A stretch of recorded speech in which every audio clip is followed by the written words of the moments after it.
اعوذ باللہ من الشیطان الرجیم بسم اللہ الرحمن الرحیم۔ دوستو، جیسا کہ اس وقت غزہ کے اندر، فلسطین کے اندر مسلمانوں کی ایک بہت بڑی تعداد جس کو شہید کر دیا گیا، اور اس کے ساتھ ساتھ مسلمانوں پر جو مشکل کی یہ گھڑی چل رہی ہے، اس وقت میں ان کا کوئی بھی اللہ تعالیٰ کے سوا حامی و مددگار مسلم امہ میں سے نظر نہیں آ رہا۔ اور پاکستان ایک ایٹمی ملک ہونے کے ناطے، جس پر فلسطینیوں نے جب پاکستان ایٹمی ملک بنا تھا تو فلسطینیوں نے شمع روشن کر کے، چراغ روشن کر کے اسرائیل کو یہ پیغام دیا تھا کہ آج کے بعد تم ہم پر کوئی بری نظر نہیں ڈال سکتے، کیونکہ مسلمانوں کا ایک ملک ایٹمی طاقت بن گیا ہے، اور آج سے ہم بیت المقدس کی حفاظت کے لیے اور اپنی اسرائیل جو ناجائز ریاست ہے اس کے خلاف کھڑے ہیں۔ لیکن معذرت کے ساتھ آج کا یہ درد بھرا لمحہ دیکھ کر، مشکل کی یہ گھڑی دیکھ کر، مسلمانوں کے وہ بچوں کے کٹے ہوئے وجود دیکھ کر، امت مسلمہ کا رہنما اور مرکز پاکستان جس کو وہ سمجھتے تھے، اس نے عملی کوئی اقدام نہ کیا۔ ترکی اور دوسرے ممالک وہ بھی کوئی خاص پیش رفت نہ کر سکے۔ ایران،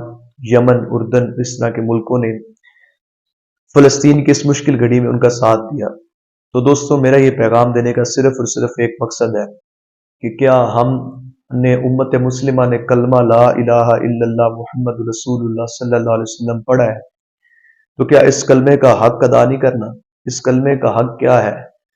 مسلمان دنیا کے کسی کونے پر بھی ذلیل ہوتا ہے تو مسلمان اس کی مدد کے لیے نہیں جاتا۔ جب بھی کوئی مسئلہ آتا ہے، اب اسرائیل کی سپورٹ میں امریکہ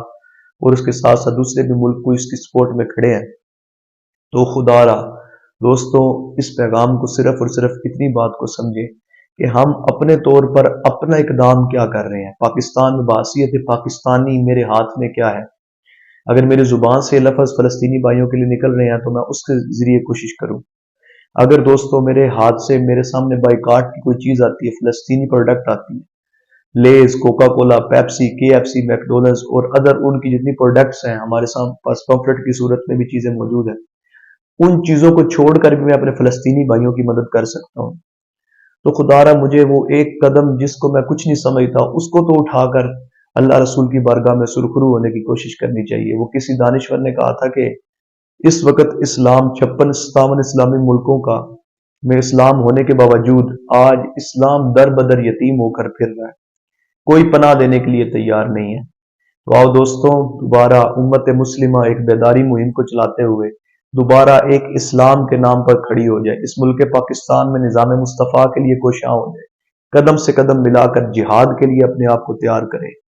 کیا پتا ہمارا یہ کیا ہوا عمل قبر میں جانے سے پہلے، قبر میں جانے تک ہمارے لیے باعث نجات بن جائے۔ اور اس مشکل کی اس گھڑی کے اندر فلسطینی بھائیوں کا ساتھ جس طریقے کے ساتھ ہو سکے ضرور دیں، الفاظ کے ذریعے ہو سکے، کردار کے ذریعے ہو سکے، مدد کی صورت میں ہو سکے، بائیکاٹ کی صورت میں ہو سکے،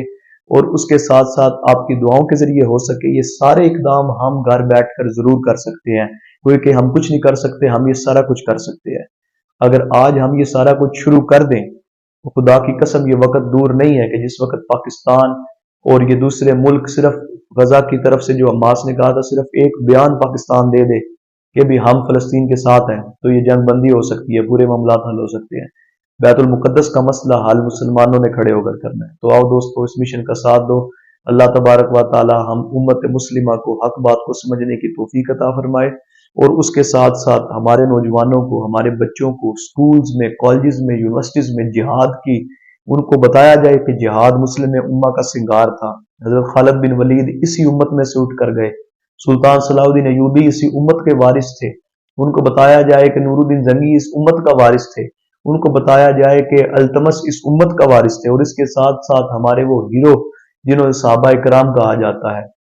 جن کو قرآن نے بھی سچا کہا، رضی اللہ عنہ ورضوا عنہ، انہوں نے مصطفیٰ کریم صلی اللہ علیہ وسلم کے ساتھ جہاد میں تلواریں اٹھائی ہیں۔ تو دوستو، کیا امت مسلمہ اپنے سنگار کو چھوڑ کر عزت پا سکتی ہے؟ نہیں۔ امت مسلمہ صرف ذلیل و رسوا اس لیے ہو رہی ہے کہ اپنے بچوں کو ہمیں اسکولوں کالجوں میں داخل تو کروا دیا، میرے بھائیوں کو داخل کروا دیا، اور ہم نے سمجھا بہت بڑا انسان بن کر نکلے گا، لیکن وہاں سے نکلنے کے بعد وہ یورپینز کے متاثر ہو کر تو ضرور نکلے گا، ان کو پڑھ کر تو ضرور نکلے گا، لیکن وہ یہ پڑھ کر نہیں نکلے گا محمد بن قاسم کا جنصار کبھی نہیں بنے گا۔ تو آؤ اپنے بچوں کو بچپن سے ہی یہ ٹریننگ دی جائے کہ ہم نے حضور کے دین کا ساتھ دینا ہے، ہم مسلمان ہیں، ہمارا کلمہ پڑھنا اسلام کی بنیاد پر ہے، اور مسلمان کا ایک ہی شیوا ہو سکتا ہے، وہ اللہ رسول کی اتباع اور فرما برداری ہے۔ اللہ تبارک و تعالیٰ ان باتوں کو سمجھنے کی توفیق عطا فرمائے۔